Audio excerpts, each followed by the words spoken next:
ನಮಸ್ಕಾರ ವೀಕ್ಷಕರೇ, be happy gold channel ವೀಕ್ಷಕರಿಗೆ ತುಂಬು ಹೃದಯದ ಆತ್ಮೀಯ ಸ್ವಾಗತ ಸುಸ್ವಾಗತ. ವೀಕ್ಷಕರೇ, 20/11/2025 ಗುರುವಾರ ಅಮಾವಾಸ್ಯೆ. ಇದು ಕಾರ್ತೀಕ ಮಾಸದ ಕೊನೆಯ ಅಮಾವಾಸ್ಯೆ ಹೇಳ್ತಕ್ಕಂಥದ್ದು. ಈ ಅಮಾವಾಸ್ಯೆ ಸುಮಾರು 60 ವರ್ಷಗಳ ನಂತರ ಬರತಕ್ಕಂತಹ ಅಮಾವಾಸ್ಯೆ. ಇದಕ್ಕೆ ಗುಪ್ತ ರಾಜಯೋಗ ಅಮಾವಾಸ್ಯೆ ಹೇಳತಕ್ಕಂಥದ್ದನ್ನು ಕರೆಯಲ್ಪಡ್ತಾರೆ.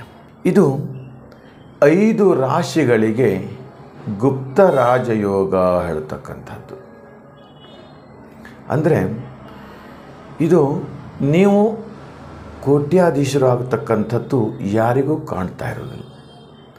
ಗುಪ್ತವಾಗಿ ನಿಮಗೆ ಧನಾಗಮನ ನಿರಂತರವಾಗಿ ಬರ್ತಾ ಇರುತ್ತೆ. ಅಷ್ಟೇ ಅಲ್ಲ, ಬಲಿಷ್ಠ ಯೋಗವು ಕೂಡ ನಿಮಗೆ ಪ್ರಾಪ್ತಿಯಾಗತ್ತೆ ಹೇಳ್ತಕ್ಕಂಥದ್ದು. ಮೊದಲಿಗೆ ಬಂದು ವೃಷಭ ರಾಶಿ ಹೇಳ್ತಕ್ಕಂಥದ್ದು. ವೃಷಭ ರಾಶಿಯವರಿಗೆ ಪೂರ್ವ ದಿಕ್ಕಿನಿಂದ ಧನ ಆಗಮನ, ಹಣದ ಒಳಹರಿವು ಮತ್ತು ನಿಮಗೆ ಬರಬೇಕಾಗಿರ್ತಕ್ಕಂತಹ ಹಣ ಏನಿದೆ ವ್ಯವಹಾರದಲ್ಲಿ, ಅದು ಶೀಘ್ರವಾಗಿ ಗುಪ್ತವಾಗಿ ನಿಮ್ಮ ಕೈಗೆ ಬಂದು ಸೇರುತ್ತೆ. ಇನ್ನೊಂದು ಕರ್ಕಾಟಕ ರಾಶಿ. ಕರ್ಕಾಟಕ ರಾಶಿಯವರಿಗೆ ಸರ್ಕಾರದಿಂದ ಬರ್ತಕ್ಕಂತಹ ಹಣ ಏನಿದೆ, ಯಾವುದೋ ಒಂದು ಸಮಯಕ್ಕೆ ಸಹಾಯವನ್ನು ಮಾಡಿದ್ದೀರಿ, ನೀವು ಆ ಹಣವನ್ನು ಕೊಟ್ಟಿರ್ತಕ್ಕಂತಹ ಹಣವನ್ನು ಪಡೆಯಲಿಕ್ಕೆ ಸತತವಾಗಿ ಪ್ರಯತ್ನ ಮಾಡ್ತಿದ್ದೀರಿ. ಆದರೆ ಅದು ಈಗ ಗೌಪ್ಯವಾಗಿ ನಿಮ್ಮ ಕೈಗೆ ಬಂದು ಸೇರುತ್ತೆ ಅಂತ ಹೇಳಲ್ಪಡುತ್ತೆ. ಹಾಗೆ ಇನ್ನೊಂದು ತುಲಾರಾಶಿ.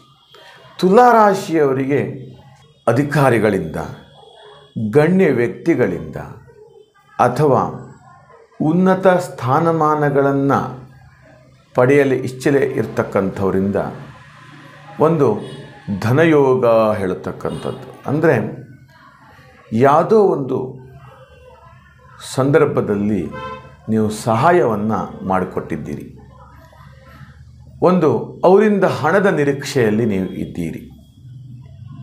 ಈಗ ಅದು ಪಶ್ಚಿಮ ದಿಕ್ಕು ಅಥವಾ ಉತ್ತರ ದಿಕ್ಕಿನಿಂದ ನಿಮ್ಮ ಕೆಲಸ ಕಾರ್ಯಗಳು ನೆರವೇರುತ್ತೆ ಅಂತ ಹೇಳ್ತಕ್ಕಂಥದ್ದು ಧನಯೋಗ ಹೇಳ್ತಕ್ಕಂಥದ್ದು. ಇನ್ನೊಂದು ಧನುರ್ರಾಶಿ. ವಿಶೇಷವಾಗಿ ಹಣಕಾಸಿನ ವ್ಯವಹಾರಗಳು, ಹಣಕಾಸಿನ ಸ್ಥಿತಿಗತಿಗಳು ಸುಧಾರಣೆ ಆಗತಕ್ಕಂಥದ್ದು. ನಿಮ್ಮ ಜಮೀನು, ಮನೆ ಈ ಥರದ ಅಡಮಾನಗಳನ್ನು ಇಟ್ಟುಕೊಂಡು ವಿಪರೀತವಾದಂಥ ಕಿರಿಕಿರಿ, ನೋವುಗಳನ್ನು ಅನುಭವಿಸ್ತಾ ಇದ್ದೀರಿ. ಯಾರೂ ನಿಮಗೆ ಸಹಾಯಕ್ಕೆ ಬರ್ತಾ ಇಲ್ಲ ಹೇಳ್ತಕ್ಕಂಥದ್ದು. ಆದರೆ ಈ ಗುಪ್ತ ರಾಜಯೋಗ ಕೃಪೆಯಿಂದ, ಅಂದರೆ ಈ ಅಮಾವಾಸ್ಯೆಯ ಈಶ್ವರನ ಕೃಪೆಯಿಂದ ನಿಮ್ಮ ಸಂಕಷ್ಟಗಳು ದೂರವಾಗತ್ತೆ ಮತ್ತು ಧನಾಗಮನ ಕೂಡ ಉಂಟಾಗುತ್ತೆ. ಇನ್ನೊಂದು ರಾಶಿ ಬಂದು ಕುಂಭರಾಶಿ. ಕುಂಭರಾಶಿಯವರಿಗೆ ಪೂರ್ವ, ಪಶ್ಚಿಮ ಈ ದಿಕ್ಕಿನಿಂದ ಹಣದ ಒಳಹರಿವು ಹೆಚ್ಚಾಗ್ತಾ ಇರುತ್ತೆ.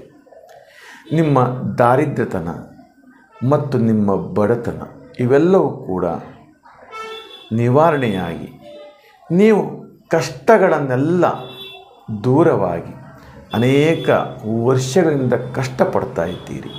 ಆದರೆ ಅದೆಲ್ಲವೂ ಸಮಸ್ಯೆಗಳು ನಿವಾರಣೆಯಾಗತ್ತೆ. ನೀವು ಅಂದುಕೊಂಡಂತೆ ಗ್ರಹಯೋಗ ಮತ್ತು ಧನ ಭಾಗ್ಯಾಧಿಪತಿ ಯೋಗವು ಕೂಡ ನಿಮಗೆ ಉಂಟಾಗುತ್ತೆ. ಒಟ್ಟಿನಲ್ಲಿ ಈ 5 ರಾಶಿಗಳಿಗೆ ಅದ್ಭುತವಾದಂಥ ಗುಪ್ತ ರಾಜಯೋಗ ಹೇಳತಕ್ಕಂಥದ್ದು ಕೂಡ ಇಲ್ಲಿ ಹೇಳಲ್ಪಡುತ್ತೆ. ವೀಕ್ಷಕರೇ, ಇನ್ನು ಬಹಳ ವಿಶೇಷ ಏನಪ್ಪ ಅಂತ ಕೇಳಿದರೆ, ಈ ಅಮಾವಾಸ್ಯೆ ದಿನದಿಂದ ಕೆಲವು ಮಂತ್ರಗಳನ್ನು ನಾನು ಇಲ್ಲಿ ತೋರಿಸ್ಕೊಳ್ತೇನೆ.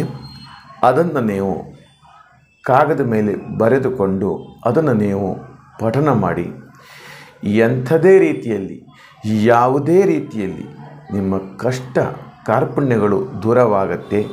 ಈ 5 ರಾಶಿಗಳು ಕೂಡ ಇದನ್ನು ಪಠನೆ ಮಾಡಿದರೆ ಅಥವಾ ಜಪಿಸಿದರೆ ತುಂಬಾ ಒಳ್ಳೆಯದು ಹೇಳ್ತಕ್ಕಂಥದ್ದು. ಹ್ರೀಂ ಕ್ಲೀಂ ಮತ್ತು ಸಂ ಹೇಳತಕ್ಕಂಥದ್ದು ಮಮ ಆಕರ್ಷಯ ಆಕರ್ಷಯ ಸ್ವಾಹ. ನೋಡಿ, ಈ ಮಂತ್ರವನ್ನು ನೀವು ತಪ್ಪದೇ ಓದಿ ತುಂಬ ಚೆನ್ನಾಗಿ ಧನಾಗಮನ ಮತ್ತು ಸಿದ್ಧಿ ಇವೆಲ್ಲವೂ ಕೂಡ ಪ್ರಾಪ್ತಿಯಾಗತ್ತೆ.